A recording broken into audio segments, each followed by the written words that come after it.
یا رحمت للعالمین یا رحمت للعالمین یا رحمت للعالمین.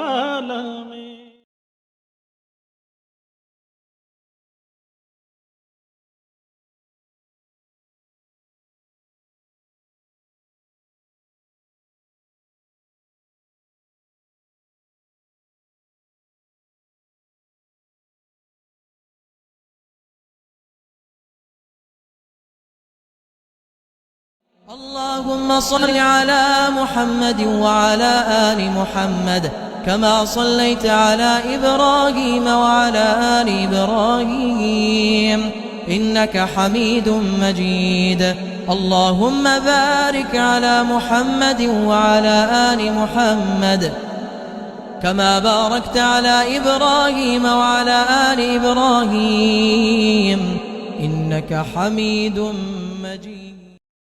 نحمده ونصلي على رسوله الكريم اما بعد اعوذ باللہ من الشیطان الرجیم بسم اللہ الرحمن الرحیم رب اشرح لي صدری ویسر لي امری واحلل عقدۃ من لسانی یفقہوا قولی. السلام علیکم ورحمۃ اللہ وبرکاتہ. میرے بہت ہی قابل قدر اور معزز سامعین، اللؤلؤ مکنون سیرت انسائکلوپیڈیا حضرت محمد مصطفیٰ صلی اللہ علیہ وآلہ وسلم اور سیرت النبی صلی اللہ علیہ وآلہ وسلم کو آپ کی خدمت اقدس میں پیش کرنے کی سعادت حاصل کر رہی ہوں. اس سلسلے کی آج میں سبق نمبر 46 آپ کے سامنے رکھوں گی. معزز سامعین، انسان زمین کی مخلوق نہیں ہے، یہ جنت کی مخلوق ہے جسے اللہ تعالیٰ نے جنت میں ہی رہنے کے لیے بنایا ہے. لیکن جب اللہ تعالیٰ نے انسان کو سجدہ کروایا، تعظیمی سجدہ کروایا، تو ابلیس نے نہیں کیا، کیونکہ وہ آگ سے پیدا کیا ہوا جن تھا اور بہت عبادت گزار تھا اور بڑا علم والا تھا. اس نے اسی چیز پر تکبر کیا اور اللہ تعالیٰ کی نافرمانی کی. اور جب اللہ تعالیٰ نے اس کو جنت سے نکالا تو اس نے یہ کہا کہ جس کے لیے مجھے آپ نے جنت سے نکالا ہے میں اس کا دشمن رہوں گا اور اس کو بہکاؤں گا اور آپ پر یہ ثابت کروں گا کہ جس کو آپ نے اتنی فضیلت دی ہے، تعظیمی سجدہ کروایا ہے، یہ اس قابل ہی نہیں ہے. تو اللہ تعالیٰ نے فرمایا تجھے مہلت دی جاتی ہے قیامت تک، لیکن ایک بات یاد رکھنا کہ تیرا زور میرے بندوں پر نہیں ہوگا. میرے بندے، اس لفظ میں کتنا مان ہے، کتنا اعتماد تھا کہ جو اللہ کے بندے ہوں گے خدا کو یہ یقین ہے کہ وہ کبھی نہیں بہک سکتے اور ان پر کبھی ابلیس کا زور نہیں چل سکتا، بشرطے کہ وہ اللہ کے بندے بنیں، اللہ کے فرما بردار ہوں. بس اسی مقصد کو لے کر کہ خدا کرے، میری دعا ہے کہ میں اور میرا ہر سننے والا ان بندوں میں شامل ہو جائے جس پر اللہ تعالیٰ نے فخر کیا تھا کہ میرے بندوں پر تیرا کوئی زور نہیں چلے گا. اسی مقصد کو لے کر کے میں آپ کے سامنے سیرت انسائکلوپیڈیا حضرت محمد مصطفیٰ صلی اللہ علیہ وآلہ وسلم کو پیش کر رہی ہوں. اس سے پہلے قرآن پاک کا 4 زبانوں میں ترجمہ کر چکی ہوں تاکہ اصل پیغام جو اللہ تعالیٰ کا ہے وہ ہم سب تک پہنچے اور سیرت نبی صلی اللہ علیہ وآلہ وسلم کو جان کر ہم اپنے کردار کو ایسا ہی ڈھالنے کی کوشش کریں جو راستہ ہمارے خدا نے نبی کریم صلی اللہ علیہ وآلہ وسلم کو بھیج کر ہمیں بتایا ہے، کیونکہ یہی صراط مستقیم ہے. صرف اور صرف یہی راستہ ہے، قرآن اور سیرت النبی، جس پر چل کر ہم اللہ تعالیٰ کی رضا کو پا سکتے ہیں اور اللہ تعالیٰ کے اس مان پہ پورا اتر سکتے ہیں جو اللہ تعالیٰ نے فرشتوں میں انسان پر کیا. میری دعا ہے کہ ہم سب اللہ تعالیٰ کے اس مان کو پورا کریں اور اللہ تعالیٰ کی رضا کو حاصل کرنے میں کامیاب ہو جائیں. مختلف آسمانی صحائف اور کتابوں سے بھی نبی کریم صلی اللہ علیہ وآلہ وسلم کی پیش گوئیاں آتی رہیں. اسی سلسلے میں آج سبق نمبر میں صحیفہ دانیال کی بشارت آپ کے سامنے پیش کرنے کی سعادت حاصل کر رہی ہوں. تو آئیے ہم شروع کرتے ہیں سبق نمبر 46 صحیفہ دانیال کی بشارت۔ بسم اللہ الرحمن الرحیم۔ الحمدللہ نحمدہ ونستعینہ ونستغفرہ ونعوذ باللہ من شرور انفسنا ومن سیئات اعمالنا، من یہدہ اللہ فلا مضل لہ ومن یضلل فلا ہادی لہ، واشہد ان لا الہ الا اللہ وحدہ لا شریک لہ، واشہد ان محمدا عبدہ ورسولہ۔ صحیفہ دانیال کی بشارات۔ دانیال علیہ السلام دانیال بنی اسرائیل کے انبیاء میں سے ایک نبی تھے۔ وہ یوسف علیہ السلام سے بہت مشابہ تھے۔ یوسف علیہ السلام ہی کی طرح بابل میں پردیسی اور مظلوم تھے، مگر اللہ تعالیٰ نے انہیں علم اور خوابوں کی تعبیر عنایت فرما کر بادشاہ کی نظر میں ان کی بڑی قدر و منزلت پیدا کر دی۔ وہ ہمیشہ توحید کے داعی رہے۔ زمانے اور زندگی کا کوئی فتنہ انہیں دعوت اللہ کے مقدس مقصد سے نہ ہٹا سکا۔ اسلامی تاریخ میں حضرت دانیال علیہ السلام کی نسبت سے ایک واقعہ مشہور ہے، جسے امام ابن اسحاق، ابن ابی شیبہ، بقیر رحمۃ اللہ علیہ وغیرہ نے ان تابعین سے روایت کیا ہے جو شوشتر تستر کی فتح میں شریک تھے۔ ان میں ابو العالیہ اور مطرف بن مالک کا بھی ذکر آتا ہے۔ ہخامنشی دور میں سلطنت فارس کا دارالحکومت شوشتر تھا۔ عہد فاروقی میں سیدنا برا بن مالک انصاری رضی اللہ تعالیٰ عنہ نے اسے فتح کیا تھا۔ مسلمان فوج نے دانیال علیہ السلام کی میت ایک تختے پر پڑی ہوئی پائی۔ میت چونکہ اپنی اصل حالت میں تھی، گدی کے چند بالوں کے سوا اس میں کوئی تبدیلی نہیں آئی تھی۔ میت کے سرہانے ایک صحیفہ تھا۔ مسلمان فوج نے وہ صحیفہ اٹھا کر امیر المومنین عمر فاروق رضی اللہ تعالیٰ عنہ کے پاس بھیج دیا۔ انہوں نے یہود میں سے اسلام قبول کرنے والے عالم کعب الاحبار کو طلب فرمایا۔ کعب نے اس صحیفے کو عربی رسم الخط میں لکھ دیا۔ ابو العالیہ کہتے ہیں، میں پہلا شخص تھا جس نے وہ صحیفہ پڑھا۔ راوی جو ابو العالیہ سے روایت کرتا ہے کہتا ہے، میں نے ابو العالیہ سے دریافت کیا صحیفے میں کیا لکھا تھا؟ کہا، تمہاری سب سیرت، تمہارے تمام امور، تمہارے کلام کے لہجے اور جو کچھ آئندہ پیش آنے والا ہے۔ دانیال کی پہلی پیش گوئی۔ عبرانی زبان کے ماہر کعب الاحبار کی صحیح بلیغ سے دانیال کے صحیفے کا ترجمہ باقاعدہ عربی میں ہوا۔ اسے بہت سے لوگوں نے پڑھا۔ بعید نہیں وہ علماء اسلام جنہوں نے کتب سابقہ میں محمد رسول اللہ صلی اللہ علیہ وآلہ وسلم کے متعلق بشارتوں پر تالیفات مرتب کی ہیں، مثلا ابن قتیبہ اور ابن ظفر وغیرہ، وہ اس صحیفے سے واقف ہوں۔ البتہ اگر ایسا نہ ہو اور ان کی معلومات کا مصدر تورات کے وہ صحیفے ہیں جو ان کے دور میں پائے گئے، تو یہ کہیں زیادہ قوی اور بامعنی بات قرار پائے گی، کیونکہ یہ مسلم مصنفین کبھی غلط بات نقل کرنے کے مورد الزام نہیں پائے گئے، حتیٰ کہ ان کے معاصر اہل کتاب نے بھی ان کو اس معاملے میں کبھی نہیں جھٹلایا۔ شیخ الاسلام امام ابن تیمیہ رحمۃ اللہ نے بھی الجواب الصحیح میں ابن قتیبہ کا یہ قول نقل کیا ہے، اور محمد صلی اللہ علیہ وآلہ وسلم کے بارے میں دانیال کی یہ پیش گوئی یہود اور نصارہ کے ہاں آج بھی پائی جاتی ہے۔ وہ اسے پڑھتے ہیں اور کہتے ہیں کہ اس میں یہ شخص جس نے ظاہر ہونا تھا ابھی ظاہر نہیں ہوا۔ پیش گوئی کا پس منظر یوں ہے کہ بابل کا بادشاہ بنو قد نصر بخت نصر 586 قبل مسیح میں یروشلم کو تخت و تاراج کرنے کے بعد 1 لاکھ کے قریب یہودیوں کو اسیر کر کے عراق لے گیا تھا۔ ان میں دانیال علیہ السلام اور ان کے ساتھی حسنیاہ، میسائیل اور عزریاہ بھی تھے، جنہیں بخت نصر کے دربار میں حاضری کے لیے منتخب کیا گیا۔ ایک روز بخت نصر نے ایک عجیب خواب دیکھا جس سے وہ پریشان ہو گیا۔ بادشاہ نے جادوگروں اور فالگیروں کو حکم دیا کہ وہ بادشاہ کا یہ خواب بوجھیں اور اس کی تعبیر بھی بتائیں۔ سب عاجز آ گئے، مگر دانیال علیہ السلام نے اللہ تعالیٰ سے عجز و انکسار سے دعا کی تو اللہ تعالیٰ نے بادشاہ کو وہ خواب اور اس کی تعبیر دانیال کو الہام کر دی۔ چنانچہ وہ شاہی اہلکار ارویوگ کی وساطت سے بادشاہ کے پاس پہنچے اور کہنے لگے، اے بادشاہ، تو نے ایک بڑی مورت دیکھی ہے۔ وہ بڑی مورت جس کی رونق بے انتہا ہے تیرے سامنے کھڑی ہوئی اور اس کی صورت ہیبت ناک تھی۔ اس مورت کا سر خالص سونے کا تھا، اس کا سینہ اور اس کے بازو چاندی کے، اس کا شکم اور اس کی رانیں تانبے کی تھیں، اس کی ٹانگیں لوہے کی اور اس کے پاؤں کچھ لوہے کے اور کچھ مٹی کے تھے۔ تو اسے دیکھتا رہا جہاں تک کہ ایک پتھر ہاتھ لگائے بغیر ہی کاٹا گیا اور اس مورت کے پاؤں پر جو لوہے اور مٹی کے تھے لگا اور ان کو ٹکڑے ٹکڑے کر دیا۔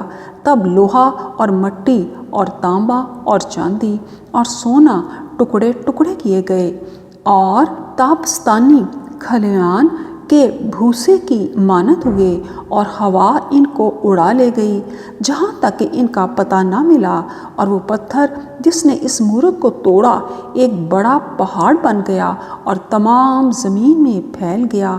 وہ خواب یہ ہیں اور اس کی تعبیر بادشاہ کے حضور بیان کرتا ہوں۔ اے بادشاہ، تو شہنشاہ ہے جس کو آسمان کے خدا نے بادشاہی و توانائی اور قدرت و شوکت بخشی ہے، اور جہاں کہیں بنی آدم سکونت کرتے ہیں اس نے میدان کے چرندے اور ہوا کے پرندے تیرے حوالہ کر کے تجھ کو ان سب کا حاکم بنایا ہے۔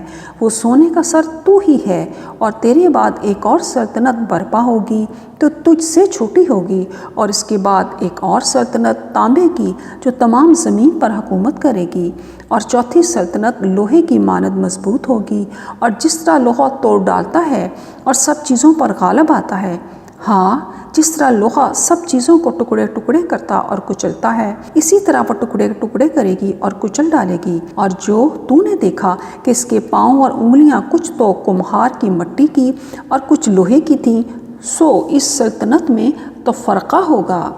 دانیال نے مزید کہا، اور ان بادشاہوں کے ایام میں آسمان کا خدا ایک سلطنت برپا کرے گا جو تا ابد نیست و نابود نہ ہوگی، اور اس کی حکومت کسی دوسری قوم کے حوالہ نہ کی جائے گی، بلکہ وہ ان تمام مملکتوں کو ٹکڑے ٹکڑے اور نیست کر دے گی، اور وہی ابد تک قائم رہے گی۔ جیسا تو نے دیکھا کہ وہ پتھر ہاتھ لگائے بغیر ہی پہاڑ سے کاٹا گیا، اور اس نے لوہے اور تانبے اور مٹی اور چاندی اور سونے کو ٹکڑے ٹکڑے کیا۔ خدا تعالیٰ نے بادشاہ کو وہ کچھ دکھایا جو آگے کو ہونے والا ہے، اور یہ خواب یقینی ہے اور اس کی تعبیر بھی یقینی ہے۔ تب بخت نصر بادشاہ نے منہ کے بل گر کر دانیال علیہ السلام کو سجدہ کیا اور حکم دیا کہ اسے ہدیہ دیں اور اس کے سامنے بخور جلائیں۔ بادشاہ نے دانیال سے کہا، فی الحقیقت تیرا خدا معبودوں کا معبود اور بادشاہوں کا خداوند اور بھیدوں کو کھولنے والا ہے، کیونکہ تو اس راز کو، اس بھید کو کھول سکا۔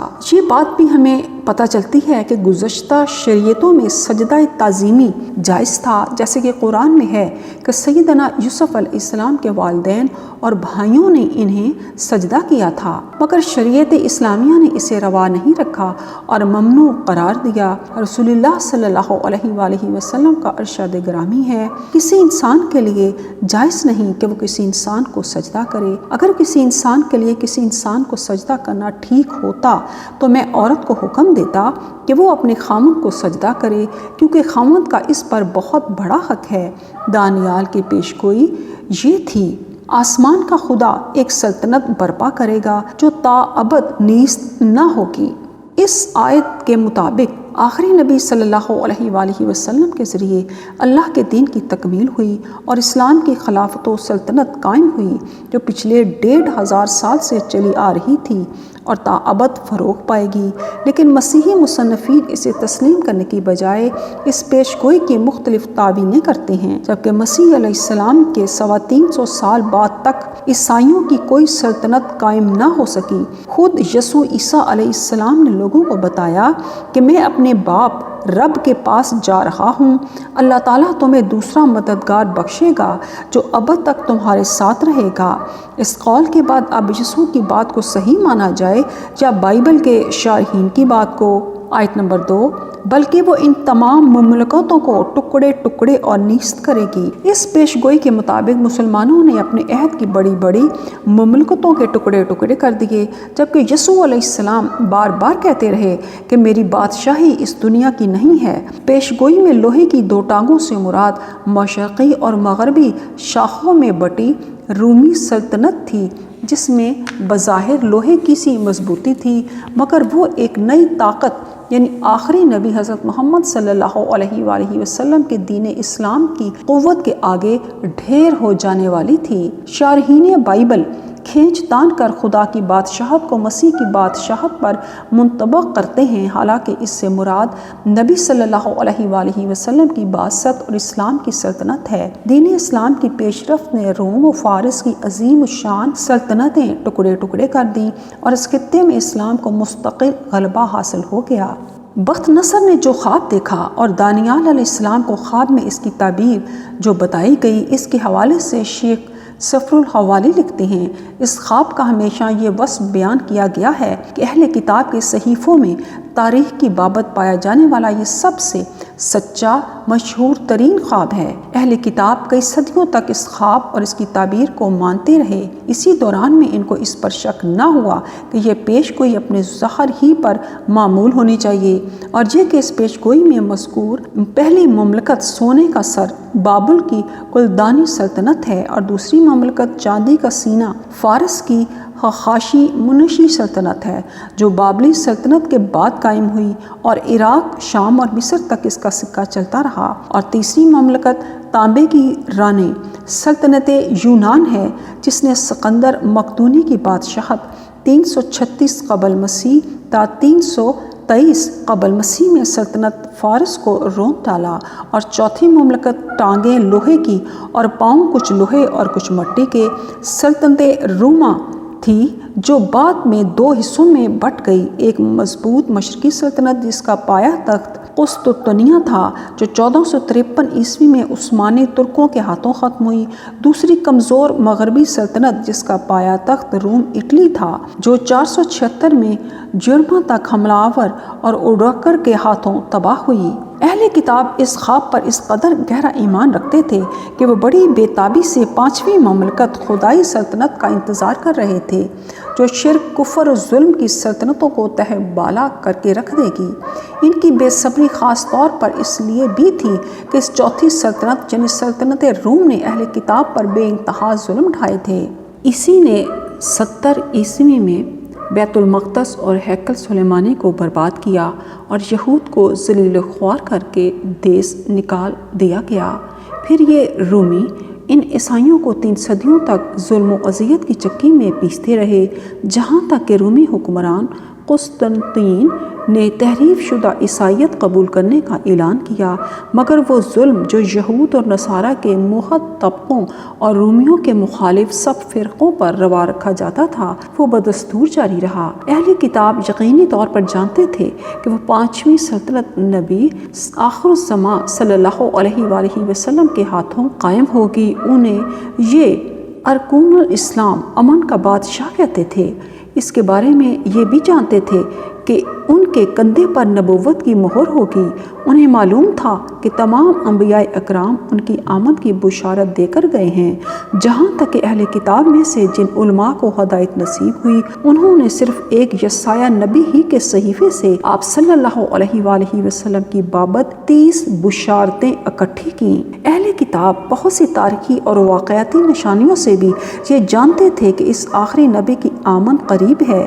وہ ان نشانیوں کی تاک میں لگے رہتے تھے، جہاں تک کہ وہ دن آ گیا جب ان کے قیصر حلقم نے، جو بذات خود بہت عبادت گزار اور اپنے دین کا عالم تھا، یہ اعلان کیا، ختنہ کرانے والی امت کے بادشاہ کا ظہور ہو گیا ہے۔ اسے آپ صلی اللہ علیہ وآلہ وسلم کی بابت یقین ہو گیا تھا، اور یہ شہادت اس نے کفار مکہ کے سربراہ ابو سفیان کے منہ پر دے دی تھی کہ جہاں میں پیر رکھ کر کھڑا ہوں، اس کی بادشاہت جہاں تک آپ پہنچے گی، اور واقعاتاً یہ پانچویں مملکت یا خدائی سلطنت قائم ہوگی، اور ہرقل کے پیروں کی جگہ شام و فلسطین کی مالک بن کر رہی۔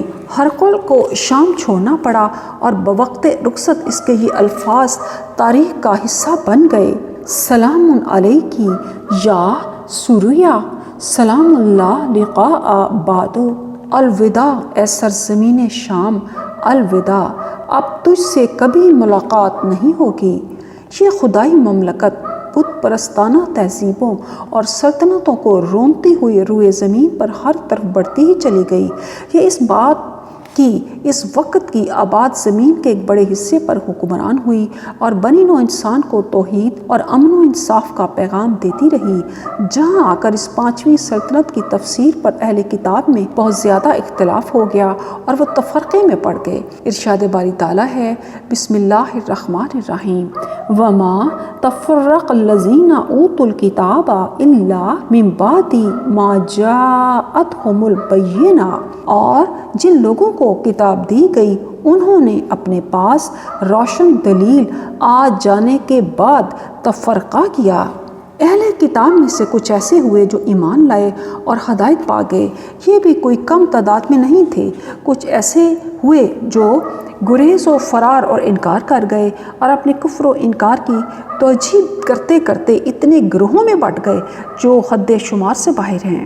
اس سے پہلے ان میں سے اس پر کوئی اختلاف نہ تھا کہ دانیال علیہ السلام کی پیشگوئی میں یہ مذکورہ چوتھی سلطنت دراصل سلطنت روما ہے، مگر اب وہ اس تعبیر کو بدلنے لگے، اس کے رومی سلطنت پر منطبق ہونے کی حقیقت سے انکار کرنے لگے اور اسے عمداً مؤخر کرنے کے درپے ہو گئے۔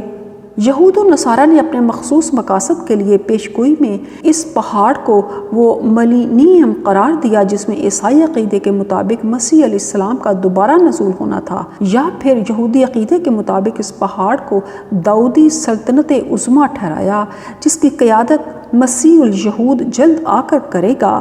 انہوں نے یہ رائے اختیار کی کہ دانیال علیہ السلام کی پیشگوئی میں دراصل کوئی چیز ذکر ہونے سے رہ گئی ہے اور اسے ڈھونڈ کر مورت کی ٹانگوں اور پیروں کے درمیان فٹ کر دیا۔ اب دیکھیے، اس مورت کے سر سلطنت بابل سے لے کر اس کی ٹانگوں سلطنت روما تک آنے میں تو تاریخ کے صرف 600 سال لگتے ہیں، مگر وہ فاصلہ جو یہ اپنی طرف سے مورت کی ٹانگوں اور پیروں کے درمیان فرض کر رہے ہیں 2000 سال کا بنتا ہے، جو 2000 سال گزر جانے کے بعد بھی ختم نہیں ہوا۔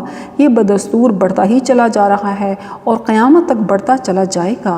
تاریخ کے تسلسل میں رہ جانے والا یہ خلا پر کرنے کے لیے انہیں ایک اور مورت سے کل پرزے چرانے پڑے۔ صحیفہ دانیال کے 7ویں باب میں ایک خواب ہے جو شیر، ببر، ریچھ، تندوے اور ایک چوتھے ہیبت ناک حیوان کے بارے میں ہے۔ انہوں نے وہاں سے چوتھا جانور چرایا اور پہلے خواب کی مورت کے ٹخنوں میں فٹ کر دیا، حالانکہ اس چوتھے حیوان کے بارے میں صاف لکھا ہے، کیا دیکھتا ہوں کہ چوتھا حیوان ہولناک اور ہیبت ناک اور نہایت زبردست ہے، اور اس کے دانت لوہے کے اور بڑے بڑے تھے، وہ نکل جاتا اور ٹکڑے ٹکڑے کرتا تھا، اور جو کچھ باقی بچتا اس کو پاؤں سے لتاڑتا تھا، اور یہ ان سب پہلے حیوانوں سے مختلف تھا، اور اس کے 10 سینگ تھے۔ میں نے ان سینگوں پر غور سے نظر کی اور کیا دیکھتا ہوں ان کے درمیان سے ایک اور چھوٹا سا سینگ نکلا جس کے آگے پہلوں میں سے 3 سینگ جڑ سے اکھاڑے گئے، اور کیا دیکھتا ہوں کہ اس سینگ میں انسان کی سی آنکھیں ہیں اور ایک منہ ہے جس سے گھمنڈ، کفر و الحاد کی باتیں نکلتی ہیں۔ روم کو ہمارے نبی صلی اللہ علیہ وآلہ وسلم نے ذات قرون کہا ہے، یعنی روم کے بہت سے سینگ ہوں گے۔ چنانچہ حدیث میں آتا ہے، فارس بس 1 یا 2 ٹکر کی مار ہے، پھر اس کے بعد فارس کا نام و نشان مٹ جائے گا۔ البتہ روم کے بہت سینگ ہوں گے، یہ سمندر اور پتھر والے ہیں۔ جب اس کا ایک سینگ تباہ ہوگا تو اس کی جگہ دوسرا سینگ ابھر آئے گا۔ دوسری بات یہ کہ روم اہل مغرب کے ساتھ ہماری جیت ہار چلتی رہے گی تاکہ آخری دور میں روم مکمل طور پر مفتوح ہوگا، تب عیسیٰ علیہ السلام کا نزول بھی ہو جائے گا۔ ایسا بالفعل کب ہوگا اس کا یقینی علم صرف اللہ کے پاس ہے۔ صدق اللہ العظیم۔